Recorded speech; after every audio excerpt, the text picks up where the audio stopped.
noite, amigos assombrados assustados. Hoje, o canal vai contar mais um relato.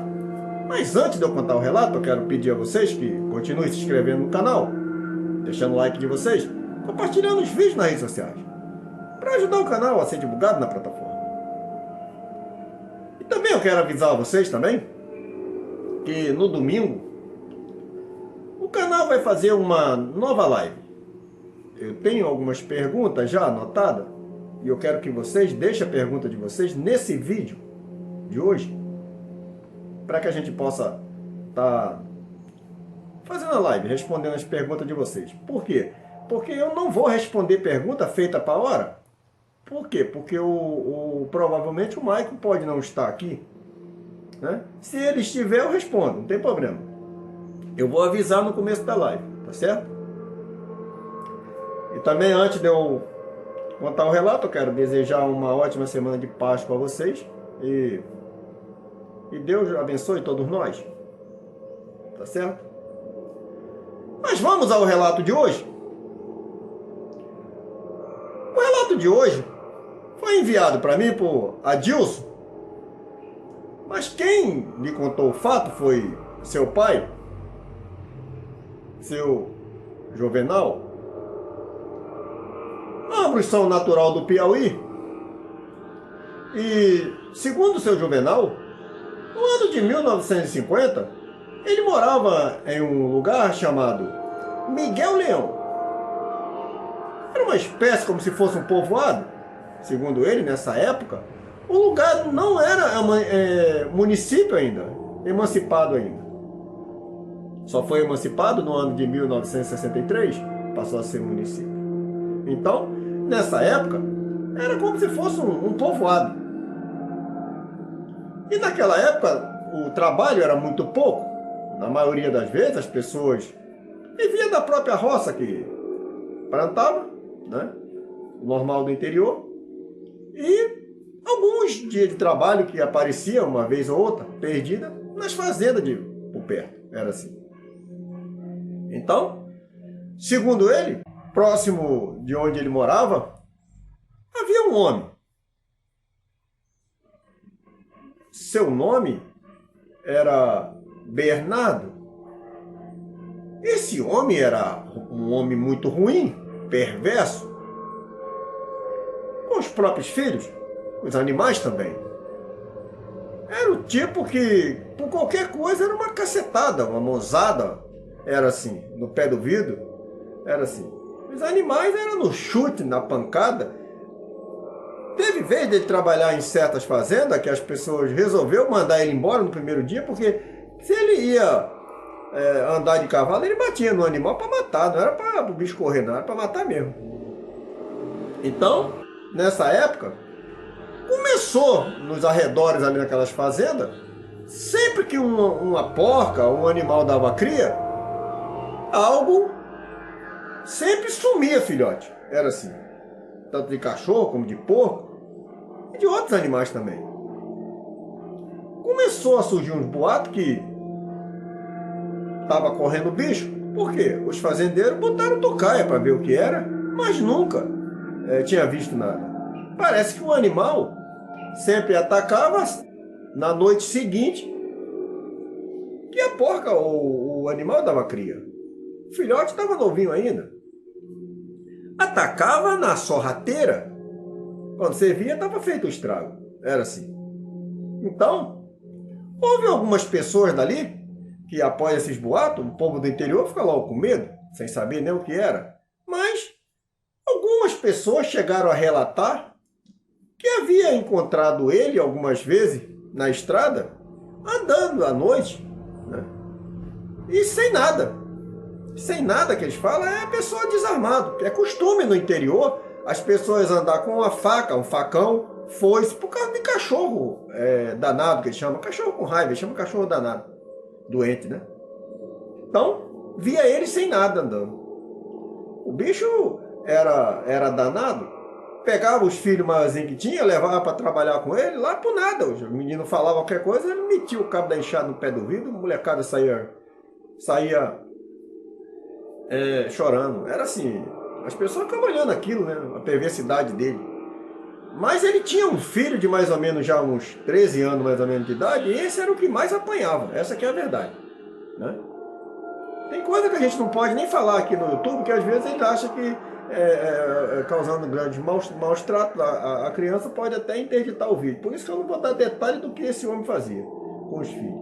E com a mulher nem se conta. O bicho era carrasco, que nem o pessoal fala dentro de casa, né? Pois algumas pessoas tinham ido na casa dele e viu o modo que ele tratava a família, era assim. Então, o povo encontrava ele nas estradas desse jeito, andando sem nada. Eu ficava abismado com aquilo.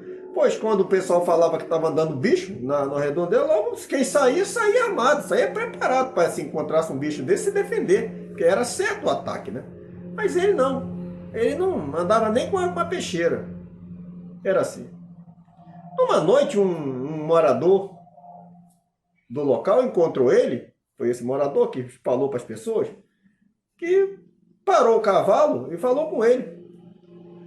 Disse: o pai do senhor não está preocupado em andar de noite sem nada assim? Desarmado? Ele disse: o bicho que correr aqui eu pego de mão. Ele falava assim mesmo. Entendeu? Aí o homem pegou e foi embora. Mas ninguém estava andando por ali desse jeito assim. Então, quando foi numa noite, o pessoal ouviu muitos barulhos de cachorro, dessas coisas. Disseram: ó, é o bicho. Vai passando. Então o pessoal brechando, viram que tinha algo que andava no meio das capoeiras. Ele não andava em estrada, parece que não queria que as pessoas vissem. Andava no meio das capoeiras, no mato, se escondendo para não ver, né? Tipo que não queria ser notado. Mas o ataque nos animais continuava. Quando foi um certo tempo, esse homem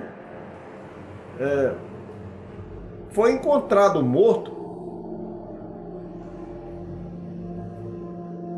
numa divisa de uma fazenda lá com o local. Então, na época, o boato foi grande. O povo foi lá olhar. Aquele monte de gente para olhar, né? Que é normal acontecer isso no interior. O problema foi quando chegaram lá para ver. O jeito que esse homem estava morto não era um jeito comum. Parecia que algo tinha pegado ele e feito um estrago muito grande nele. Algo que parecia ter sido ele retalhado, mas não feito por faca, porque o couro, a pele dele, não estava cortada, estava rasgada. Era assim. E a jugular do lado do pescoço dele tinha sido praticamente arrancada esse nervo aqui fora. Como se algo pegasse com a mão muito forte e tivesse empurrado a cabeça e puxado. Então, ali foi aquele alvoroço do povo na época, né? Passado um tempo disso, né? Voltou-se os boatos de novo sobre esse tal bicho que andava atacando lá. Todo mundo na época começou a suspeitar que era o tal bicho que tinha encontrado ele na estrada e tinha matado. Então, o que aconteceu? Os boatos continuaram. Mas na época as pessoas achavam que era ele que estava virando bicho, por ter encontrado ele na estrada sem nada. Então, tempos depois, houve uma conversa entre a ex-mulher dele, a viúva, com uma comadre, porque estava o seu filho mais velho, estava sumindo à noite de casa. Ele abria a janela do quarto onde ele dormia, puxava, encostava e só ficava a rede pura.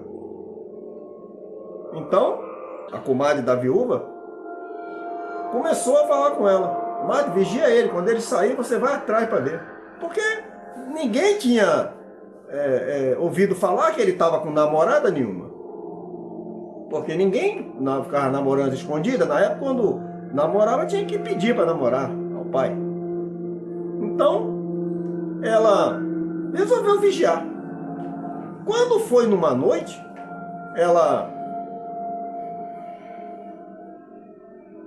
viu quando ele abriu a janela, saiu e ela ficou vigiando. Ele seguiu na direção para os fundos da casa. Ela abriu a porta devagar. A porta tinha duas bandas na época, né? Uma parte de cima e de baixo. E resolveu ir atrás para ver o que estava acontecendo.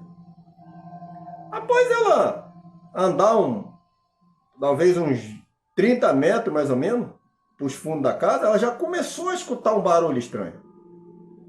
E ela foi se aproximando devagar.